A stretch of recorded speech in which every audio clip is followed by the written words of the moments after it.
Assalamualaikum warahmatullahi wabarakatuh. Sahabat semua, kali ini saya akan berbagi kisah yang diceritakan oleh Yahya bin Sulaiman, di mana ia berkata, sewaktu kami di Mekah, ada seseorang yang berasal dari Khurasan, dan ia adalah orang yang soleh, di mana orang-orang suka menitipkan barang kepadanya. Waktu itu ada seseorang yang menitipkan 10.000 dinar kepadanya, dan orang itu pergi karena ada urusan. Ketika orang itu kembali ke Mekah, orang Khurasan yang dititipi uang itu telah mati. Orang itu bertanya kepada istri dan anaknya tentang uang yang dititipkannya itu, tetapi tidak ada seorang pun yang mengetahuinya. Lalu ia menanyakan permasalahannya itu kepada para ulama di Mekah yang kebetulan waktu itu sedang bermusyawarah. Ia berkata kepada para ulama, "Aku menitipkan uang 10.000 dinar kepada fulan, dan dia kini sudah meninggal dunia. Lalu aku menanyakan kepada istri dan anaknya, namun tidak ada seorang pun di antara mereka yang mengetahuinya. Lalu apa yang harus aku lakukan?" Para ulama berkata, "Kami berharap semoga orang Khurasan yang dititipi uang itu termasuk ahli surga.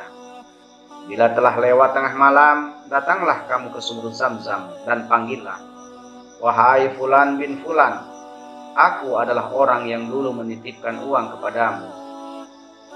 Ia melakukan hal itu 3 malam berturut-turut, namun tidak pernah ada jawaban. Ia lantas mendatangi ulama tadi dan memberitahukan hal itu.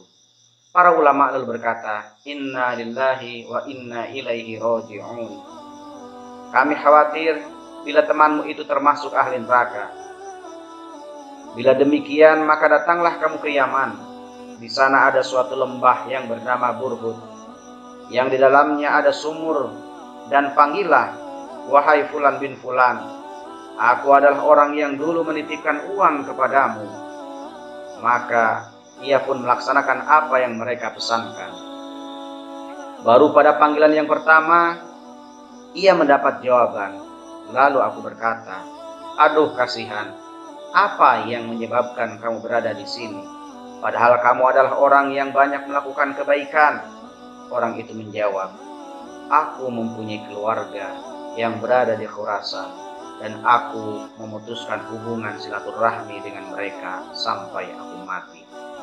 Maka Allah menghukum aku dengan hukuman seperti ini dan menempatkan aku di tempat ini.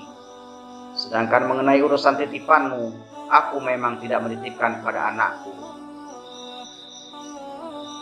Aku memendam uang itu di dalam rumah, maka katakanlah kepada anakku agar kamu dapat masuk ke dalam rumah, lalu gali dan ambillah uang itu. Niscaya kamu akan mendapatkan uang itu kembali.' Maka ia pun kembali menuju rumah orang Khurasan itu, dan ia pun menemukan kembali uang yang dimaksud." Sahabat, demikianlah bahayanya memutuskan hubungan silaturahmi. Semoga kita dapat mengambil iktibar dari kisah tersebut. Wassalamualaikum warahmatullahi wabarakatuh.